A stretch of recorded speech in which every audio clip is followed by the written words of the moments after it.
दोस्तों, स्वागत है आप सभी का आपके सीएससी ट्यूटर रोजाना चैनल पे। आज हम बात करने वाले हैं एचडीएफसी स्कॉलरशिप 2025-26 के बारे में, जिसे परिवर्तन ईसीएसएस प्रोग्राम कहा जाता है।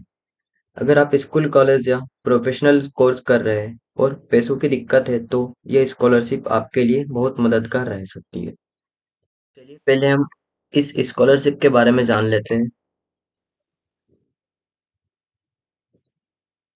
इसका परिचय दे देते हैं। एचडीएफसी बैंक की तरफ से दी जाने वाली स्कॉलरशिप आर्थिक रूप से कमजोर छात्रों के लिए मदद क्लास 1 से लेकर पोस्ट ग्रेजुएशन तक के लिए उपलब्ध है।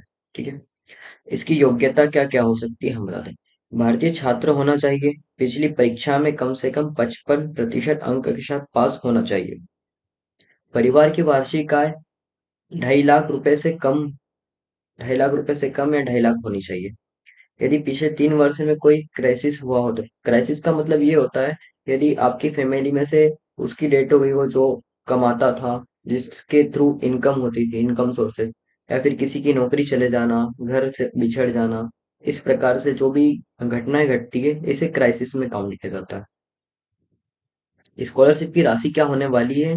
क्लास 1 से लेके 6 तक 15,000, क्लास 7 से लेके 12 या कोई भी डिप्लोमा आईटीआई हो 18,000 रुपए, ग्रेजुएशन जनरल ग्रेजुएशन के लिए 30,000, ग्रेजुएशन प्रोफेशनल उसके लिए 50,000, post graduation general 35,000, post graduation professional 75,000 रुपए। चलिए आगे बताते हैं इसके लिए जरूरी दस्तावेज, किन किन दस्तावेजों की जरूरत पड़ेगी। पासपोर्ट साइज फोटो, पिछली क्लास की मार्कशीट, आधार कार्ड, एडमिशन प्रूफ रसीद जो फीस रिसीट होती है, बैंक पासबुक, इनकम सर्टिफिकेट, आय प्रमाण पत्र, परिवार की क्राइसिस का प्रमाण पत्र, जो यदि आपके यहाँ घटना घटी हो आपके ऊपर, उसका एक प्रमाण पत्र, घर की अंदर और बाहर दोनों साइड की 2-3 फोटो, स्कूल कॉलेज की आईसी, पेरेंट्स की डिटेल्स भी लगेगी इसमें, ईमेल आईडी, मोबाइल नंबर, और प्रिंसिपल प्रिंसिपल का नाम, प्रिंसिपल का कॉन्टेक्ट नंबर और इंस्टीट्यूट की ईमेल आईडी। इन डॉक्यूमेंट्स को एकत्रित कर लेंगे हम पहले। तो फॉर्म को डालने से पहले इन सारे डॉक्यूमेंट्स को इकट्ठे कर लेना है। तो चलिए अगली स्टेप्स में हम बताते हैं कि इस स्कॉलर के फॉर्म को हमें फिल कैसे करना है। सबसे पहले आपके लैपटॉप पर आना है। अब हमें यहाँ पे क्रोम ब्राउजर ओपन करना है। क्रोम ब्राउजर ओपन करने के बाद यहाँ पर सर्च इंजन में जाएंगे, सर्च करेंगे HDFC स्कॉलरशिप 2025 और इंटर करेंगे। सबसे पहले वाली वेबसाइट है HDFC बैंक परिवर्तन, इसे ओपन करेंगे। इसे ओपन करते ही फ्रंट पेज ओपन होता है। हल्का सा नीचे स्क्रॉल करेंगे। यहाँ पे हम इसके बारे में पढ़ भी सकते हैं क्या क्या क्वेश्चंस है। इन क्वेश्चंस के आंसर भी नीचे लिखे हुए हैं। चलिए हम मेन बात पर आते हैं। यहाँ पर अलग अलग स्टेप्स दी गई है। जैसे फर्स्ट वाली यहाँ पे फर्स्ट से लेके 12th डिप्लोमा तक। सेकेंड है BA BSc BCom bachelor degree के लिए। और जो थर्ड वाला ऑप्शन है यहाँ पे MA MSc MCom जो भी मास्टर डिग्री होती है पोस्ट ग्रेजुएशन लेवल के लिए। अब जैसे ही हमें अप्लाई करना है, यदि हम फर्स्ट से लेकर 12th तक के लिए अप्लाई करेंगे तो फर्स्ट वाली लिंक पर जाएंगे, और यदि बैचलर के लिए अप्लाई करें तो सेकंड वाली लिंक पर जाएंगे। जैसे हम BA BSc BCom bachelor degree जो ग्रेजुएशन होता है, ग्रेजुएशन के लिए अप्लाई कर रहे हैं, सेकंड वाली लिंक पर जाएंगे, अप्लाई नाउ पर क्लिक करेंगे। जैसे अप्लाई नाउ पर क्लिक करते हैं, अप्लाई नाउ और रजिस्टर्ड, तो हमें सबसे पहले रजिस्टर्ड करना है। इस रजिस्टर्ड वाले ऑप्शन पे जाएंगे, राइट क्लिक करेंगे। अब हम यहाँ पे रजिस्टर्ड करने के लिए फर्स्ट नेम जो हमारी मार्कशीट या आधार कार्ड में लिखा है, यहाँ पे हम फर्स्ट नेम डालेंगे जो भी XYZ है। लास्ट नेम यदि सरनेम वो लास्ट नेम ठीक है, वरना हम इसे ब्लैंक छोड़ देंगे। ईमेल आईडी का प्रॉपर ध्यान रखना, ईमेल आईडी वही डाले जो हमारे पास अवेलेबल है। ईमेल आईडी पर वेरिफिकेशन OTP जाता है, इसलिए हमें ईमेल आईडी चालू वाली डालना है। अब हमें यहाँ पे कॉन्टेक्ट नंबर हमारा स्वयं का डालना है जो हमारे पास अवेलेबल है। अब यहाँ पे पासवर्ड डाल देंगे, जो भी आपको पासवर्ड डालना है डाल सकते हैं। और यहाँ पे कंफर्म पासवर्ड में भी वही डालेंगे जो ऊपर डाला, ठीक है। फिर यहाँ पर क्लिक करेंगे, आई एग्री, और साइन अप कर देंगे। जैसे साइन अप करते हैं हमारा अकाउंट क्रिएट हो जाता है, ठीक है। अब इसे लॉगिन करना है, इसे क्रॉस कर देंगे। जैसे अकाउंट क्रिएट करते हैं, अकाउंट क्रिएट करने के बाद हमें लॉगिन करना है। इस लॉगिन वाले ऑप्शन पर जाना है, यहाँ पे लॉगिन करना है। ईमेल आईडी और मोबाइल नंबर डाला था, उस मोबाइल नंबर से हम यहाँ पर लॉगिन करेंगे। जैसे ही आप लॉगिन करोगे, आपके पास एक विंडो ओपन होगा। अब हमें यहाँ पे ऊपर की साइड स्कॉलरशिप्स, ये स्कॉलरशिप्स के साइड में स्टूडेंट सर्विस, यहाँ पर होल्ड करना है थोड़ा सा, और थोड़ा सा नीचे आना है, ऑल स्कॉलरशिप्स, यहाँ पर इसे ओपन करना है क्लिक करके। अब एक सर्च बॉक्स आता है, यहाँ पे हमें सर्च करना है HDFC और इंटर करना है। जैसे ही HDFC करके इंटर करते हैं, यहाँ पे 3 फॉर्म ओपन होते हैं, ग्रेजुएशन, पोस्ट ग्रेजुएशन और फर्स्ट से लेकर 12th तक जो होता है। किसी भी एक ऑप्शन को चॉइस कर लेंगे पहले हम। नेक्स्ट विंडो पेज पर ले जाएगा। अब हम किसके लिए अप्लाई करना चाहते हैं? यदि फर्स्ट से लेकर 12th तक करना चाहते हैं तो फर्स्ट वाला ऑप्शन है, यहाँ से अप्लाई करेंगे। यदि हम bachelor degree BA BSc BCom के लिए करते हैं तो थर्ड वाला ऑप्शन है, यहाँ से अप्लाई करेंगे। और हम पोस्ट ग्रेजुएशन के लिए करें तो सेकेंड वाला ऑप्शन, यहाँ से अप्लाई कर सकते हैं। तो हम तो BA BSc BCom जो कि बैचलर डिग्री ग्रेजुएशन है, ग्रेजुएशन जनरली के अप्लाई कर रहे हैं, तो सबसे लास्ट वाला थर्ड वाला ऑप्शन लेंगे। याद रहे नीचे नहीं जाना है, नीचे अदर अदर स्कॉलरशिप्स के लिए, ठीक है। हमें सिर्फ यहाँ पर आना है, लास्ट वाला ऑप्शन पर अप्लाई नाउ पर जाना है। अब स्टार्ट एप्लीकेशन, यहाँ पे आपको लिखा दिखा रहा होगा स्टार्ट एप्लीकेशन पे क्लिक करना है। अब हमें यहाँ पे डिटेल्स पे करना है। ध्यान रहे मैंने ईमेल आईडी वेरिफिकेशन कर लिया है ऑलरेडी। यहाँ पे ऊपर की साइड आपका ईमेल आईडी पेंडिंग लिखा है, यहाँ पे वेरिफिकेशन पर क्लिक करोगे, आपकी ईमेल आईडी पर 6 डिजिट का एक OTP कोड जाएगा, और यहाँ पे OTP कोड डालने के बाद आप वेरीफाई कर सकते हैं। अब हमें यहाँ पे डिटेल्स डाल लेना है, जैसे यहाँ पे first name, last name, email ID, mobile number. Alternate number में भी आपको डालना है, नहीं डालोगे तो आपको नेक्स्ट स्टेप पर रिडायरेक्ट नहीं किया जाएगा। अगली स्टेप में आता है व्हाट्सअप नंबर। आपका व्हाट्सअप नंबर यही डाल सकते हो जो आपका कॉन्टेक्ट नंबर में है। यदि दूसरा हो तो दूसरा डाल सकते हो।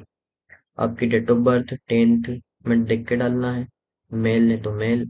आपकी कैटेगरी ST SC OBC जो भी हो यहाँ पे लिखेंगे। आधार कार्ड, जो कि फर्स्ट स्टेप में वेरिफिकेशन के लिए होता है, आपके आधार कार्ड वाले नंबर पे एक OTP जाता है, उसे वेरीफाई करोगे तो उसके थ्रू डिटेल्स ले ली जाएगी। आपकी एनुअल इनकम क्या है, आपकी इनकम सर्टिफिकेट आय प्रमाण पत्र में दर्शाई गई होगी, उसके हिसाब से लिखना है आपको। Second option, are you differently update, इसका मतलब होता है यदि आप विकलांग हो, विकलांगता अगर कभी हो तो इसे यस करेंगे, यदि नॉर्मल पर्सन हो तो इसे नो करेंगे। इसका था पेरेंट्स स्टेटस। पेरेंट्स स्टेटस में हमें जाना है, 3 ऑप्शन आते हैं, सिंगल पेरेंट्स अलाइव, ऑर्फन और बोथ पेरेंट्स। यदि आपके माता पिता में से किसी एक की डेथ हो गई हो तो ऊपर या नीचे वाला ऑप्शन चूज करेंगे। यदि दोनों अलाइव है, दोनों जिंदा है, तो लास्ट वाला ऑप्शन। अब आता है नंबर ऑफ सिबलिंग, आपके घर पे कितने भाई कितने बहन टोटल है, यहाँ पे टोटल करके डालना है। यदि आपके घर पे एक भाई और एक बहन है तो यहाँ पे टोटल 2 डालेंगे। यदि सिर्फ आप सिंगल हो तो यहाँ पे सिर्फ एक डालेंगे। अगली स्टेप में आता है परमानेंट एड्रेस। यहाँ पे आधार कार्ड में देख के जो बैक साइड में होता है एड्रेस लिखना है। यहाँ पे स्टेट लिखना है जो आपका स्टेट लगता है, यहाँ पे आपका डिस्ट्रिक्ट, जिला, यहाँ पे सिटी लिखना है, यहाँ पे पिन कोड लिखना है, यहाँ पे आपका होम का एड्रेस लिखना है। होम में आप खुद का घर है या रेंटेड है। यदि किराए से रहते हो तो रेंटेड, यदि खुद का है तो ओनर। यदि आपका सेम एड्रेस कॉर्पोरेटेड एड्रेस से सेम है तो सेम अस परमानेंट एड्रेस पर क्लिक करेंगे। यहाँ पे जैसे ही क्लिक करेंगे जो ऊपर एड्रेस लिखा रहेगा आपका नीचे ऑटोमेटिकली फिल हो जाएगा। फिर अगले स्टेप में यहाँ पे 7 नेक्स्ट करेंगे। जैसे 7 कंटिन्यू करेंगे अगली स्टेप में आ जाएंगे हम। प्रेजेंट क्लास में ग्रेजुएशन सिलेक्ट करेंगे। अगली स्टेप में पहले पूछा जाएगा 12th की डिटेल्स। 12th ऑटोमेटिक फिल्टर में सिलेक्ट रहेगा। 12th का बोर्ड क्या था, जैसे आपने MP बोर्ड से किया तो यहाँ पे मध्य प्रदेश बोर्ड लिखा रहेगा। यदि आपने सेंट्रल बोर्ड से CBSE से किया है यहाँ पे CBSE आएगा, ठीक है, जैसे हमने मध्य प्रदेश बोर्ड से किया है। क्लास 12th स्ट्रीम में आपका सब्जेक्ट क्या था, यदि कॉमर्स था जैसे तो हम कॉमर्स सिलेक्ट करेंगे। स्टेट कौन सा था? मध्य प्रदेश। स्कूल का डिस्ट्रिक्ट, डिस्ट्रिक्ट सिलेक्ट करना है। स्कूल का नेम जो भी एक्स वाई जेड हो, 12 मार्कशीट में लिखा हुआ रहेगा स्कूल का नेम, ठीक वही लिखना है। पासिंग ईयर भी ऊपर लिखा हुआ रहता है, जैसे जो भी हो 2023 24 25, जैसे 2025 मान लें। क्लास का रोल नंबर मार्कशीट में लिखा रहता है, उसे देखकर यहाँ पे लिखना है।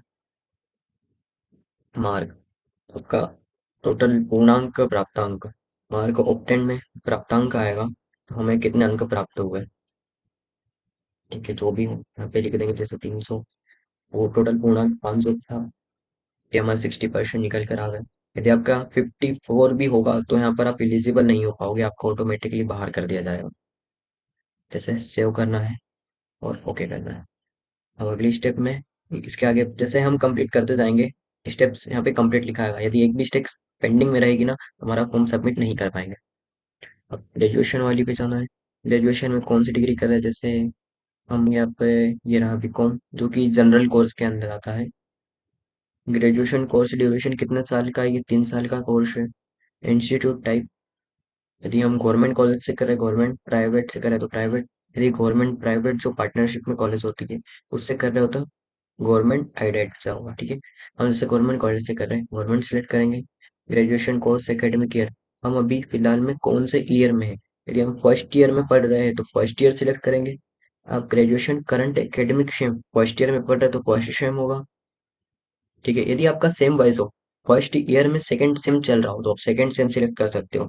यदि किसी का सिर्फ ईयरली वाइज है और यहाँ पर सेम का ऑप्शंस खुल रहा है तो आप फर्स्ट ईयर में रहकर फर्स्ट सेम ही सिलेक्ट करना है। ग्रेजुएशन प्रिंसिपल नेम, आपकी कॉलेज के प्रिंसिपल का नाम क्या है? यदि आपको नहीं पता हो तो एक बार इंस्टीट्यूट से आप बात कर सकते, कॉलेज में जाकर पूछ सकते हैं, या फिर आप गूगल पर भी सर्च कर सकते हैं, गूगल पर भी आपको अधिकतर मिल जाता है। तो भी आपके प्रिंसिपल का नाम हो एक्स वाई जेड, यहाँ पे टाइप करेंगे। Graduation state Madhya Pradesh, graduation district जो भी वो यहाँ पे डाल देंगे। ग्रेजुएशन इंस्टीट्यूट का नेम, जिस जिले में आप कर रहे हो वहाँ का, जैसे ही आप डिस्ट्रिक्ट डालोगे वहाँ पे आपके सामने कॉलेजेस खुल जाएगी, आपकी कॉलेज का नाम यहाँ पर सर्च करना है।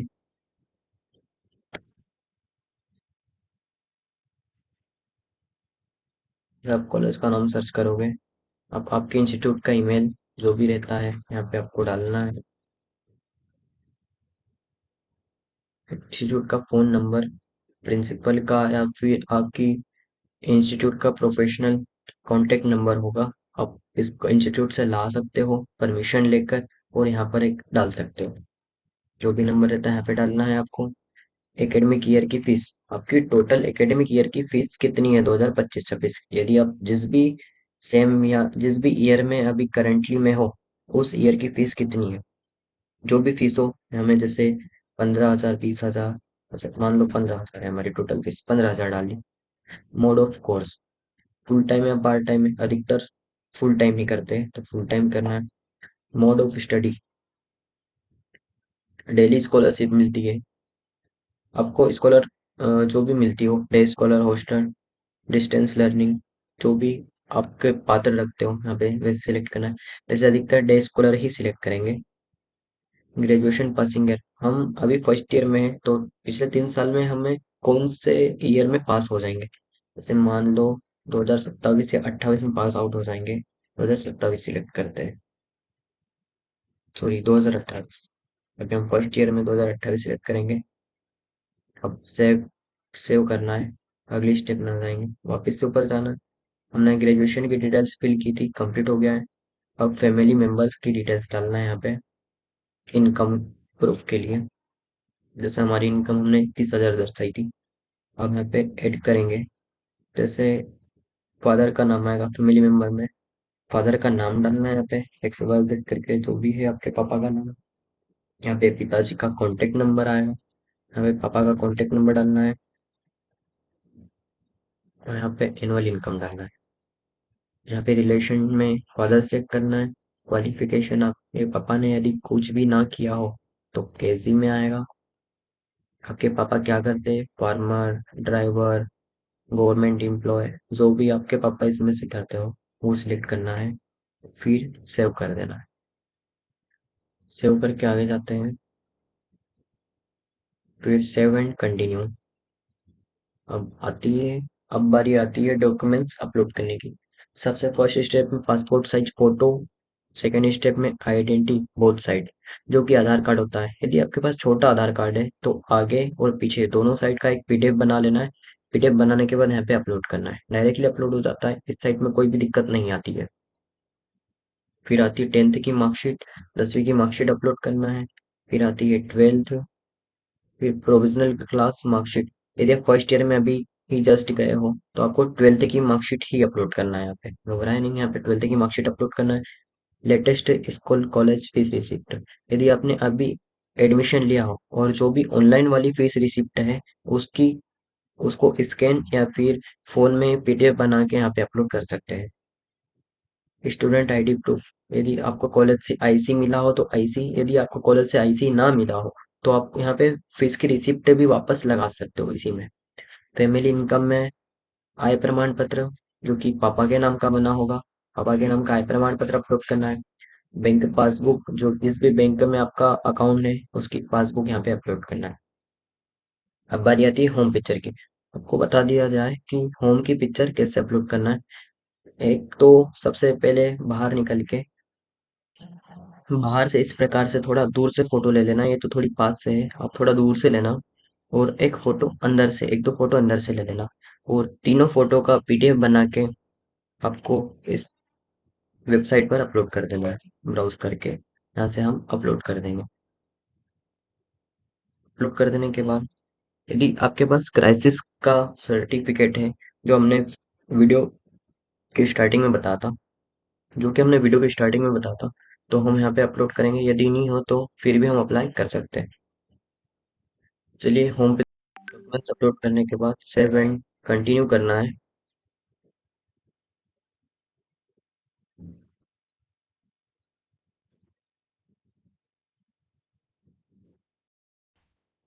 सेव और कंटिन्यू करने के बाद प्रेफरेंस पूछा जाएगा। एड डिफरेंस वाले ऑप्शन पर जाना है। हमें पे हमें किसके थ्रू पता चला, जैसे हम प्रिंसिपल्स का नाम लिख देते हैं, कॉलेज के थ्रू पता चला, या फिर प्रिंसिपल नंबर, फिर रिलेशंस, जो भी हो, जैसे एचओडी लिखेंगे हम कॉलेज से, head of department, and save करेंगे।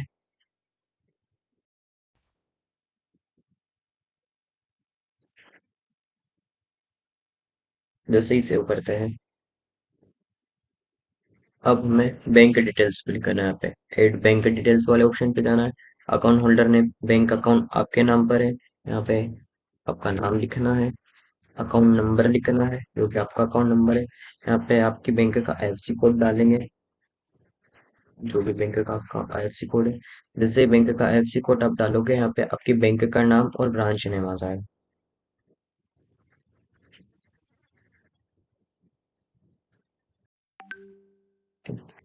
फिर यहाँ पे जैसे बैंक और नाम आता है, सेव करेंगे और सेव एंड कंटिन्यू कर देंगे। सेव और कंटिन्यू करते अगली स्टेप खुलती है, मोर अबाउट यूर सेल्फ। ये अब हमारे बारे में पूछा जाएगा यहाँ से, हमें इसके क्वेश्चन के आंसर देना है। जैसे फर्स्ट क्वेश्चन है, tell us about yourself and your family. हमें अपने और अपने परिवार के बारे में बताइए। तो आपके और अपने परिवार के बारे में आपके हिसाब से गूगल ट्रांसलेट करके भी आप इन्हें हिंदी हिंदी टू इंग्लिश करके बता सकते हैं। जैसे आई एम बिलोंग टू वगैरह, जो भी आपको आंसर देना है आपके हिसाब से दे सकते हैं। अगले क्वेश्चन पर आते हैं, please selected the type of crisis you have experience, if not applicable please choice any. इसका मतलब है, यदि आपने किसी संकट का सामना किया है तो आपने उस संकट से क्या एक्सपीरियंस लिया, आपको यहाँ पर शेयर करना है। यदि आपने कोई संकट नहीं लिया है तो यहाँ पे ए नहीं, नॉट एप्लीकेबल वाला ऑप्शन है, यहाँ पे ये सिलेक्ट करेंगे। अगली स्टेप में आते हैं, अगला क्वेश्चन थर्ड वाला, if others is selected please spicy type of crisis otherwise enter N. अगर आपने कोई अदर विकल्प यहाँ पे ऊपर सिलेक्ट किया है तो आपको उसके बारे में लिखना है। यदि आप इसके लिए पात्र नहीं है तो यहाँ पे ए नहीं लिखना है, नॉट एप्लीकेबल। चलो अगले चौथे नंबर के क्वेश्चन पर आते हैं, how severely did the crisis impact your daily life और स्टडीज। इसका मतलब है कि जब आपके ऊपर संकट आया था तो उस संकट ने आपकी पढ़ाई और आपके दैनिक जीवन के ऊपर किस प्रकार से प्रभावित किया? जो आपको फ़र्क पड़ा उससे, आपको यहाँ पे वो ऑप्शन सिलेक्ट करना है। जैसे ये server long lasting impact required external assistance, मतलब अ, लंबे समय तक के लिए प्रभाव पड़ना, ये वाला ऑप्शन सिलेक्ट कर लेते हैं। अगला 5वां क्वेश्चन आता है, in which year did the crisis occurred? इसका मतलब होता है जो भी संकट है आपके ऊपर वो किस वर्ष आया, कौन से ईयर में आया, जैसे 2022, 23, 24, जिस भी। यदि आप क्राइसिस के पात्र हो तो ही सिलेक्ट कर रहे हैं, अगर कभी कोई संकट नहीं आया तो नॉट अप्लीकेबल। अगला क्वेश्चन आता है, did you receive any support to cope with this crisis? मतलब क्या आपको किसी संकट से निपटने के लिए कोई सहायता मिली? यदि आपने इसमें से गवर्नमेंट ने सहायता दी, एनजीओ ने, फ्रेंड फैमिली में, या फिर किसी ने भी आपको सहायता दी तो वो सिलेक्ट करना है। यदि आपको किसी ने सहायता नहीं दी और आपने खुद के दम पर इसे किया है तो ये वाला ऑप्शन आएगा, no I have manage it on my own. इस ऑप्शन को सिलेक्ट करेंगे यदि आपने खुद ने ही इसे इस प्रॉब्लम का सॉल्यूशन निकाला है तो इसे सिलेक्ट करेंगे। और यदि आप इसका पात्र नहीं हो तो नॉट एप्लीकेबल। अगला क्वेश्चन आता है, did this crisis lead to any of the following? क्या इस घटना से आपको इनमें से कोई इसका परिणाम हुआ है? जैसे ड्रॉप और टेम्परली अपने पढ़ाई छोड़ दी, या फिर एग्जाम छूट गई आपकी, किसी लोस्ट हाउस होल्ड, मतलब किसी की डेथ हो गई हो जो जिसके थ्रू इनकम आती थी। यदि आप इसमें से कोई हो तो उसे सिलेक्ट कीजिए, वरना किसी में भी पात्र नहीं हो तो ए नहीं सिलेक्ट कीजिए।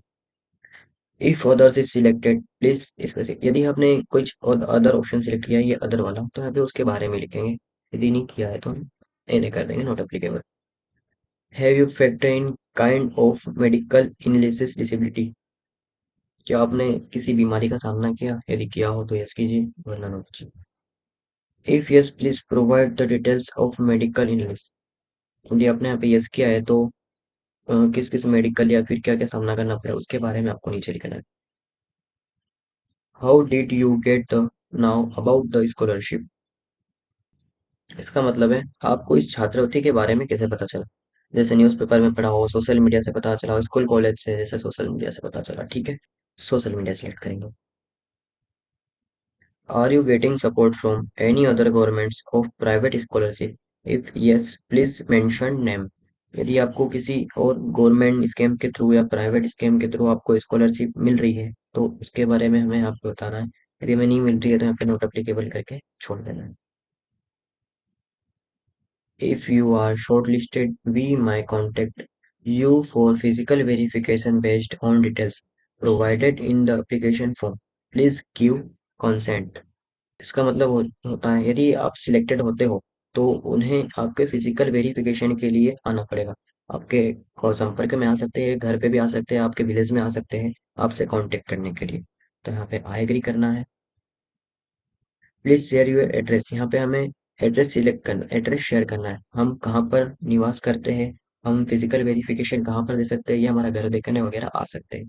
तो हमें घर का एड्रेस देना है यहाँ पे, जैसे गांव का नाम, पोस्ट, तहसील और डिस्ट्रिक्ट यहाँ पे मेंशन करके देख सकते हैं।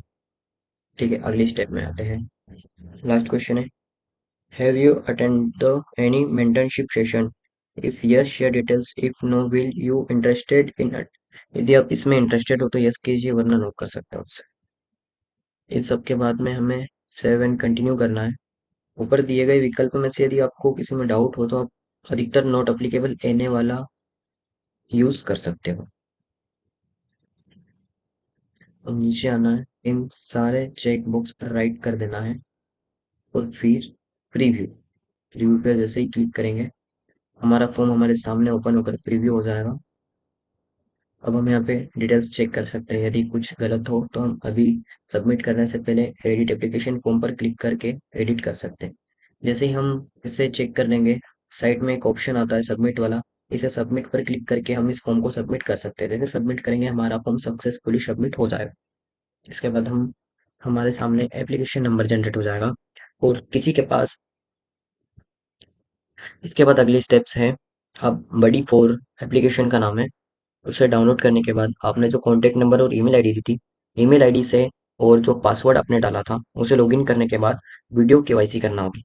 उस वीडियो में 8 या 18 प्रकार के कुछ प्रश्न पूछे जाएंगे। उन प्रश्न के सवाल देना है आपको, उसके बाद आपका फॉर्म सक्सेसफुल सबमिट हो जाएगा। तो चलिए, बस आज के लिए इतना ही। जो भी आपका डाउट हो आप कमेंट बॉक्स में पूछ सकते हो। मिलते हैं ऐसी कुछ नई वीडियो में, और मैं ऐसे ही नए नए अपडेट्स लाता जाऊंगा। जैसे मेरे पास अपडेट आते हैं आपको वीडियो के थ्रू शेयर कर दिया जाएगा।